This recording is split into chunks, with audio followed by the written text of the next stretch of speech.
말씀을 보고 있는데, 아브라함, 이삭, 야곱, 세 명의 족장들의 그러한, 이야기는 이제 얼추 마무리가 되고, 요셉, 그 야곱의 아들들의 그러한, 말씀을 우리가 보고 있습니다. 근데, 아브라함이 가나안 땅에 오고 나선 어느 정도의 시간이 지났을까요? 지금 시간이 어느 정도 됐으리라고 생각하십니까? 성경 말씀을 잘 보게 되면 한 200년 정도 시간이 지났습니다. 아브라함, 이삭, 야곱, 3대 그러한 족장들의 그러한 시간이 아브라함 이곳에 온 지가 한 200년 정도가 되었어요. 75세에 와서 아브라함이 죽고, 그리고 또 그의 아들이 이제 이삭이 족장이 되어 이제 거의 뭐 죽기 얼마 전에 그러한 시간인데, 근데 아직까지 이삭은 살아있는 그러한 때입니다. 그러나 이삭은 더 이상 나오질 않아요. 야곱과 그의 아들들을 중심으로 이 말씀이 기록되고 있는데요. 아브라함이 이곳에 올 때 하나님께서 그에게 주신 약속이 있었어요. 어떠한 약속이었습니까? 대표적으로 보게 되면 땅을 하나님께서 그 땅을 주시겠다라고 약속을 하시고 자손을 주시겠다라고 말씀하셨고요. 또한 그를 통하여서 복의 통로로 삼아서 많은 민족이 그를 통하여 복을 얻을 것에 대하여서 하나님이 아브라함에게 복을 이러한 복들을 주셨습니다. 그런데 200년의 시간이 지나는 동안 자손을 물론 많이 얻었습니다. 그렇죠? 이제 야곱 때 오게 되면 12명의 아들들과 딸까지 얻었으니 이제 많은 그러한 자손들이 있게 되어졌죠. 그렇지만 큰 민족을 아직까지 이룬 것은 아닙니다. 그렇다고 해서 땅을 얻었느냐 생각하게 되면요.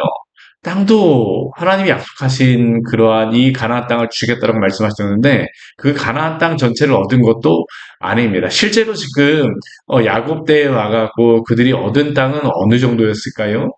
헤브론에 그러한 조금 막벨라 굴이 있는데 그러한 것과 또 야곱이 세겜에서 그 세겜 사람들에게 산 그 땅 조금이 지금 그들이 얻은 그러한 땅입니다. 어쩌면 앞에 에서가 아버지 이삭을 떠나서 그 에돔 땅으로 가게 되어지는데 세일 땅으로 가게 되어지는데 그쪽으로 왜 갔을까라고 생각을 해보게 되면요.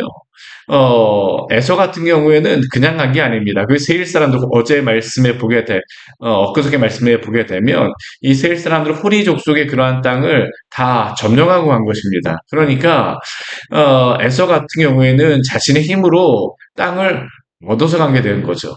하나님이 주신다고 약속하신 땅은 요원하고 보니까 이게 쉽지 않아요. 그러니까 자신의 힘으로 얻어서 세일 땅을 뭐 얻었다고 할 수 있습니다. 그래서 그곳에 완벽하게 정착을 하였습니다. 그러나 야곱은 아직까지 그렇지 못합니다. 그 모든 땅을 얻지 못하였어요.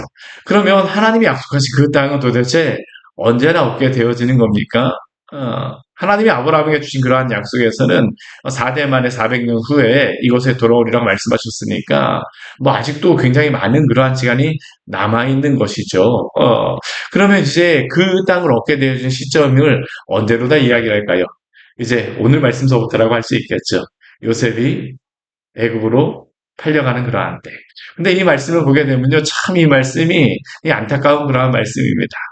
우리가 그 아브라함도 그렇고 이삭도 그렇고 이 야곱 그리고 요셉 이 사람들의 말씀을 보게 되면 이 각각의 족보들을 보게 되면요, 아브라함에게도 하나님이 주셨던 그러한 약속이 창세기 12장 1절부터 3절까지의 말씀이었습니다.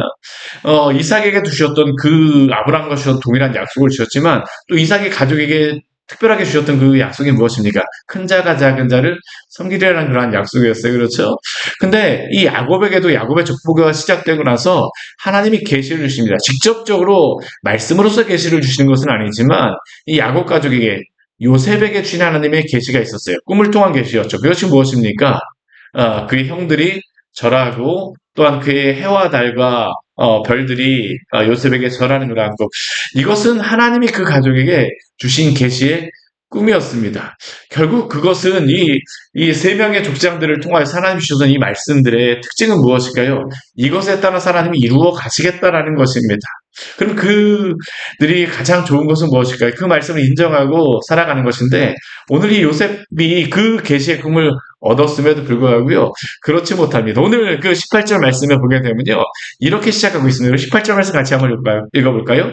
요셉이 그들에게 가까이 오기 전에 그들이 요셉을 멀리서 보고 죽이기를 꾀하여 멀리서 요셉의 형들 11명이 10명이죠. 10명이 보자마자 무엇을 계획합니까? 우리가 우리의 동생을 죽이자. 이게 말이나 될 법한 이야기입니까? 근데 이 가족에게 일어났던 일입니다. 멀리서 요셉이 오는 모습을 보니까요. 뭐 지금 이게 요셉이 올 것을 그들은 알지 못합니다. 기대도 하지 못하였는데요. 멀리서 보니까 딱 아는 겁니다. 저거 요셉이네. 형제들끼리 이야기합니다. 아유, 그 멀리서 여기까지 어떻게 왔을까? 걱정하는 게 아니고요. 그들이 이야기하는 것은 그가 오게 되면 우리가 죽이자. 왜 그렇겠습니까? 아버지 야곱의 편애가 있기 때문이죠. 그런데 그리고 또 요셉이 거들먹거리면서 한편에서는 꿈꾼 것을 가지고 이야기를 하고 또 한편에서는 그 아버지에게 편애를 삼아서 뭐 행동하는 그런 모든 것들이 다 그 형들에게는 눈에 가시인 겁니다. 근데 더 구체적인 이유, 더 중요한 이유를 19절 말씀에 보면 왜 그들이 죽이는지 분명히 우리에게 얘기합니다. 우리 19절 말씀 같이 한번 읽어볼까요? 서로 이르되 꿈꾸는 자가 온도다. 왜 죽이고자 할까요? 꿈꾸는 자, 꿈 때문입니다. 여기에 꿈꾸는 자라고 하는 그러한 의미는 꿈을 꾸다라는 의미의 그러한 단어가 아니고요. 어떤 의미냐면 꿈의 주인이라는 의미입니다. 꿈의 주인. 앞에 꿈을 꾸었던 그 주인, 형제들, 뭐 그, 볕단들이 다 절하고 자신들 별들이 절하였던 그 꿈을 꾸었던 그 주인이 온다. 이게 그 형들에게는 더 요셉을 미워하는 이유가 되었던 거죠. 하나님의 약속의 말씀이 그들에게는 더 미워하고 죽이고자 하는 이유가 됩니다. 우리가 이 말씀을 잘 보게 되면요. 하나님 분명히 요셉에게 약속을 주셨습니다. 그런데 이 하나님의 약속의 말씀에 대해서 이들은 순종하고 순복하기보다는요. 오히려 그것에 대해서 적극적으로 반항하죠. 어찌 보면 하나님이 요셉에게 주신 그 꿈을 그 형들은 무엇으로서 작용하는 것입니까? 그 꿈을 이루어지지 못하도록 하는 그러한 걸림돌로서 작용하는 게 바로 이 형들입니다. 그 꿈꾸는 자가 오는도다. 그들이 무엇이라고 이야기할까요? 우리 20절 말씀을 보게 되면요. 그들의 그 이야기, 계획이 있습니다. 우리 같이 한번 읽어보겠습니다. 자, 그를 죽여 한 구덩이에 던지고 우리가 말하기를 악한 짐승이를 잡아먹었다 하자. 그의 꿈이 어떻게 되는지를 우리가 볼 것이니라 하는지라. 이게 얼마나 악한 이야기입니까? 아무리 미워하는 사람이 있다 할지라도요. 사실 이렇게 말하기가 쉽지 않잖아요. 사실 이렇게 서로 드러내서 뭐 하기가 쉽지 않잖아요. 근데 이 11명의 형제들, 뭐 다 그런 것은 아니겠죠. 이 몇 명의 이것을 주도했던 사람들이 이야기합니다. 자, 그를 죽여서 구덩이에 던져버리고, 이 이스라엘 지역은 독특한 특징 중에 한 가지가 뭐냐면요. 땅을 파게 되면 이게 석회질 지역 뭐 그런 게 있어갖고, 그냥 이게, 물이 오게 되면 그 구덩이를 파게 되면요. 거기가 그냥 구덩이처럼 시멘트 발라놓은 것처럼 그냥 물이 빠져나가지 않는 그러한 곳이 되어져 버립니다. 그래서 여기에 보게 되면 이 카르스트 지역 뭐 그러한 지역들 보게 되면 지금 이스라엘에 가서 보게 되면 이 물 같은 거 끓이잖아요. 그 주전자 같은 데 끓이게 되면 하얀 것들이 많이 남습니다. 이 스케질이 많이 남아서 그런 건데 뭐 유럽이라던가 그 우리나라가 화강암 지역이라서 그 물이 굉장히 좋은 것이지 다른 지역 같은 경우는 이런 게 굉장히 많거든요. 이스라엘도 그렇습니다. 그래서 거기는 구덩이가 굉장히 많았거든요. 비가 오게 되면 그냥 뭐 뻥뻥 뚫리는 그런 구덩이들도 생기기도 하고 또 그곳에 이렇게 물이 고이는 그런 구덩이들도 있고요. 여기에도 보게 되면 구덩이를 판다라고 하는데 아마 그런 구덩이들이 있었을 것입니다. 우리가 그를 구덩이에 던져버리고 악한 짐승이 그를 잡아먹었다고 하죠. 누구에게 이것을 이야기하고자 하는 계획입니까?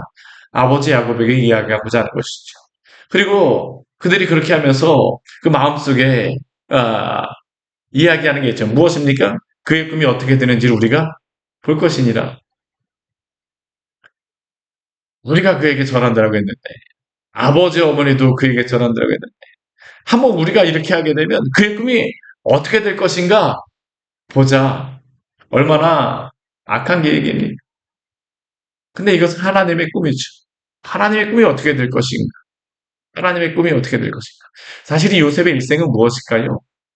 하나님이 요셉에게 꿈꾸게 하신 그 꿈이 어떻게 이루어질 것인가? 아니, 하나님이 그 꿈을 어떻게 이루어 가실 것인가에 대한 말씀이 바로 이 요셉에 대한 말씀 아닙니까? 여기에 벌써 다 나오죠. 그의 꿈이 어떻게 되나? 하나님이 어떻게 이루어 가실까요? 그 형제들도 궁금해하는 겁니다. 사실 뭐 좋은 의미에서 궁금해하는 것은 아니지만 그의 꿈이 어떻게 되나 보자. 이게 바로 그들의 생각이죠. 그러나 여기에 대하여서 찬성하지 않았던 분을 한 사람이 있습니다. 누구입니까? 르우벤입니다. 아마 장자로서 그래도 형제니까 피부치니까 그래도 그나마 가장 나이가 많았던 르우벤이 그 형제들을 어느 정도 좀 약간 절제시키려고 했던 것 같아요. 그래서 그들의 손에서 구원하려고 어떻게 하냐면 그의 생명을 해치지 말자라고 하면서 피를 흘리지 말고 그 구덩이에 던지고 손을 대지 말라라고 르우벤이 그들에게 이야기합니다. 그리고 그의 마음속의 계획은 무엇일까요? 요셉을 그들의 손에서 구출하여서 아버지에게로 돈으로 보내려고 하는 것이 바로 르우벤의 생각이었죠. 그래서 아마 이 형제들이 그 형이니까 함부로 하지 못했던 것 같아요. 그래서 르우벤의 의견에 어느 정도 동의를 해갖고 요셉의 옷을 벗기고 24절 말씀에 보게 되면 잡아서 구덩이에 던졌다라고 이야기를 합니다. 물이 없는 구덩이였었죠. 여기에 우리 히브리어에 보게 되면 이 원어적인 특징에 보게 되면 히브리어는요, 이 강조하면서 이게 굉장히 급박한 상황을 무엇으로 표현하냐면 동사로서 표현을 많이 하거든요. 아브라함이 이삭을 잡을 때도 급박한 상황 가운데서 막 이 행동들을 다 묘사하잖아요. 우리 23절, 24절도 그랬습니다. 채색 옷을 벗기고 잡아서 던지니 그 미움이 사실 여기에 들어가 있는 것이죠. 그 미워하는 마음이 그냥 급하게 잡아갖고 옷을 벗기고 그냥 막 던져버립니다. 그 구덩이는 비어 있습니다. 근데 그 형들은 어떻게 할까요? 요셉을 이 구덩이에 던져버리고 나서요. 뭐 어떻게 하겠다 아직까지 계획은 없어요. 그렇지만 그 구덩이에 던지고 나서 25절 말씀해 보게 되면 그들이 앉아서 음식을 먹습니다. 이 음식을 누가 가져다 주었을까요? 아마 요셉이 가져다 준 음식 아니겠습니까? 그냥 빈손으로 오지 않았을 겁니다. 아버지 야곱이 요셉에게 음식을 주지 않았겠습니까? 그 집에서 가져온 그 음식을 그냥 막 와구와구 먹고 있는 것이죠. 이러는 동안 우리 말씀을 보게 되면요. 요셉의 이야기는 한마디도 없습니다. 음식을 이렇게 먹는데도요. 요셉에게 아무런 음식도 주지도 않아요. 그냥 자기들끼리만 먹고 있죠. 그런데 그러한 중에 그들이 음식을 먹고 있는 중에 저 멀리 보니까 무슨 그 장면을 볼 수 있냐면 먼지가 막 아마 일어났겠죠. 그러면서 한 무리가 오는데 이스마엘 사람들, 우리 뒤에 보게 되면 미디안 사람들이라고 이야기를 하는데요. 광야에 살고 있는 이 사람들, 아마 이 사람들 상인의 그러한 역할들을 했던 것 같습니다. 그리고 이스마엘 사람들이 그 애굽의 유향과 몰약을 싣고 이것을 팔려고 내려가는 것이겠죠. 이 유향과 몰약은 애굽에서 굉장히 비싸게 팔리는 그러한 것입니다. 미이라 하는 것에 그 사용되어졌던 그러한 것들이기 때문에 이 유향과 몰약을 싣고 아마 이쪽으로 팔러 가는 것 같았어요. 그러니까 그 모습을 보면서 유다가 이야기하면 무엇이라고 이야기합니까? 우리 26절 우리 그 27절 말씀을 보게 되면요. 이렇게 유다가 이야기하는 거죠. 우리 같이 한번 해볼까요? 유다가 자기 형제에게 이르되 우리가 우리 동생을 죽이고 그의 피를 덮어둔들 무엇이 유익할까? 자, 그를 이스마엘 사람들에게 팔고 그에게 우리 손을 대지 말자. 그는 우리의 동생이요 우리의 혈육이니라 하매 그의 형제들이 청종하였더라. 유다가 이 지금 이 시간에 르벤이 없었던 것 같아요. 르벤이 뒤에 보게 되면 르벤이 없었던 거죠. 그런 가운데 유다가 아마 그 이후에는 아마 지도자 같은 그런 역할을 했던 것 같습니다. 그래서 자기 형제들의 이야기하는데 무엇이라고 이야기합니까? 우리가 동생을 죽인 것이 무엇이 유익하겠느냐? 아마 양심에 꺼리끼겠죠. 동생을 이렇게 하는 건 아무리 악인이라 할지라도요. 동생을 이렇게 죽이는 것은 그들의 마음속에 사실 꺼려질 수밖에 없는 것 아닙니까? 살인한다는 것. 그러니까 그가 손을 내지 말고 무엇을 하자고 하냐면 이스마엘 사람들에게 팔자라고 이야기를 합니다. 그때 그 형제들 어떻게 합니까? 유다의 이야기를 청종하였다라고 이야기합니다. 말을 따랐어요. 근데 이것을 들었던 요셉의 마음은 어땠을까요? 요셉의 마음은 어땠을까요? 유다를 나를 살려주려고 하는가 보다라고 하면서 기쁜 마음이었을까요? 잘 알 수는 없습니다. 그러나 아마 이 이야기가 요셉에게는 굉장히 매정하게 여겨지겠죠. 그리고 우리 28절 말씀에 보면 실제로 다 미디안 사람들이 지나가고 있을 때 그 형들이 요셉을 구덩이에서 끌어올려서 그를 얼마에 팔았더라 합니까? 은 20에 그를 이스마엘 사람들에게 팔았다라고 이야기를 합니다. 자신들의 조금의 유익을 위하여서 우리가 그에게 그를 죽인 줄 무슨 것이 유익하랴? 그럼 그들에게 유익한 것이 무엇입니까? 은 20을 받는 게 그들에게 더 유익이라는 거죠. 형제들끼리 은 두 개씩 받는 겁니다. 그렇죠? 어, 그리고 그들을 어, 그들이 요셉을 은 20에 팔고 이제 요셉은 팔려나가게 되죠. 그리고 그 이후에 31절 이후의 말씀을 보게 되면요. 야곱이 이 상황을 듣게 되어지는 것을 보게 됩니다. 요셉의 옷을 가져다가 순념소를 죽여서 그 옷에 피를 적시고 그 아버지 야곱에게 그 형제들이 무엇이라고 합니까? 아버지 우리가 이것을 발견하였습니다. 얼마나 홀레벌떡 갔을까요? 아마 놀란 척하면서 이야기하지 않았겠습니까? 아버지 아들의 옷인가 보소서. 그리고 33절 말씀 보니까 야곱의 반응은 무엇입니까? 우리 같이 한번 해볼까요? 아버지가 그것을 알아보고 이르되 내 아들의 옷이라 악한 짐승이 그를 잡아먹었도다. 요셉이 분명히 찢겼도다 하고. 근데 사실 이 말씀을 보면서 우리가 생각나는 한 가지 사건이 있습니다. 어떤 사건입니까? 야곱 이전에 자신의 아버지 이삭을 속였던 그러한 것과 같이 이번에는 그의 아들 10명이 단체로 다 야곱을 속이는 겁니다. 이전에 야곱도 그 에서의 옷을 입고 가서 또 양의 그러한 털을 묻히고 왔는데 이번에는 순념소의 피를 가지고 그 옷에다 묻혀갖고요. 가갖고 야곱을 속이는 겁니다. 완전히 거의 동일한 사건이 야곱에게도 일어나게 되는 거죠. 참, 이 야곱의 가족에 또한 야곱이 행하였던 그러한 모습들이 지금 어찌 보면 동일하게 일어나는 그러한 모습들. 참 안타까운 그러한 사건이 이 가족에게 일어나고 있죠. 그리고 그 가운데 36절 말씀에는 뭐라고 되어 있습니까? 우리 36절 말씀 같이 한번 읽을까요? 그 미디안 사람들은 그를 애굽에서 바로의 신하 친위 대장 보디발에게 팔았더라. 자, 이렇게 이 말씀까지 보게 되면요. 이제 그 형들의 계획, 우리가 그를 죽이지 말고 팔아버리자. 그의 꿈이 어떻게 되나 보자. 지금 이제 그의 꿈은 어떻게 됩니까? 36절 말씀에 보게 되면 애굽에서 바로의 신하 친위 대장 보디발에게 팔리게 되어집니다. 이렇게 되어진다면 우리가 이 시점에서 형들의 입장에서 또한 요셉의 입장에서 요셉도 아까 그 이야기를 들었잖아요. 그러면 요셉의 마음은 어떻게 할까요? 하나님이 나에게 그 꿈을 주셨는데 도대체 그 꿈이 무엇이라고 왜 하나님이 나에게 그 꿈을 꾸게 하셔서 왜 이렇게 하셨을까? 도대체 이 꿈이 어떻게 되어질까요? 요셉에게 그 꿈은 어떤 의미가 있을까요? 형들에게 그 꿈은 어떤 의미가 있겠습니까? 근데 오늘 이 말씀은 우리가 이제 창세기 이후의 말씀 우리가 이미 어느 정도는 알고 있죠. 다 알고 있는 그런 내용이죠. 하나님은 이 모든 것을 합력하여 선을 이루시는 줄 하나님이신 줄 믿으시기를 바랍니다. 하나님의 주권은 무엇일까요? 때론 우리의 생각과 우리의 계획과 전혀 소망이 없는 곳에서도 소망을 이루시고 하나님의 그 뜻과 계획을 하늘에서 당신의 뜻이 이루어진 것 같이 오늘도 이 땅에서 당신의 뜻을 이루어 가시는 하나님이신 줄 믿으시기를 바랍니다. 우리가 가지는 믿음은 바로 이러한 믿음이죠. 근데 오늘 이 말씀을 보게 되면요.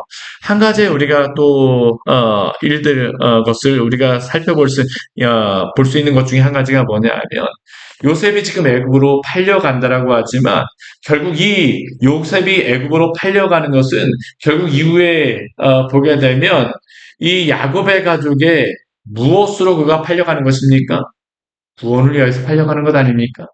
은 20에 그는 팔려가게 되어지지만 결국 그가 이곳에 팔려감으로 말미암아 그 야곱과 그의 요셉의 형제들, 야곱과 그의 아들들은 그 가뭄과 그 죽음의 그러한 소용돌이 가운데에서 요셉을 통하여 구원을 받게 됩니다. 근데 우리가 이 말씀을 보게 되면 사실 예수 그리스도가 우리를 위하여 죽으심에 대하여 우리가 볼 수 있지 않습니까? 왜 예수 그리스도가 이 땅에 오셔서 십자가에 달려 죽으셔야만 합니까? 자신을 죽이려고 하였던 또한 그에게 범죄한 죄인들의 죄를 담당하시기 위하여서 그 죄의 값을 속량하시기 위하여서 예수님께서는 은 30에 가룟 유다에게 팔려 또한 그 대제사장에게 또한 로마의 그러한 빌라도에게 또한 로마 군인에게 죽으심으로 말미암아 우리의 죄를 담당하시고 우리를 구원하신 분인 줄 믿으시기를 바랍니다. 결국 요셉의 이 모습은 예수 그리스도에 대한 예표를 또한 보여주고 있음을 우리는 보게 되어집니다. 바로 우리의 죄를 위하여 죽으신 예수 그리스도 또한 그분의 그 은혜를 기억하며 또한 오늘 하루 주 예수 그리스도 안에서 또한 믿음으로 하나님의 그 뜻을 구하며 살아가는 우리 귀한 성도님 되시기를 축원합니다. 같이 기도하도록 하겠습니다. 하나님 아버지 오늘 말씀을 통하여서 우리에게 귀한 은혜를 주니 감사를 드립니다. 요셉에게 주신 그 꿈, 하나님이 꾸게 하실 꿈이었었는데 사실 이 가족에게는 그 꿈이 이 가족을 갈라놓는 이유가 되었고 원망하는 이유가 되었고 또한 팔려가는 이유가 되어집니다. 그러나 주님께서는 그 꿈을 이 가족에게 주심으로 말미암아 또한 그 가족을 어떻게 구원하실지를 알려주셨고 또한 그 계획에 따라서 이 모든 것을 이루어 가셨습니다.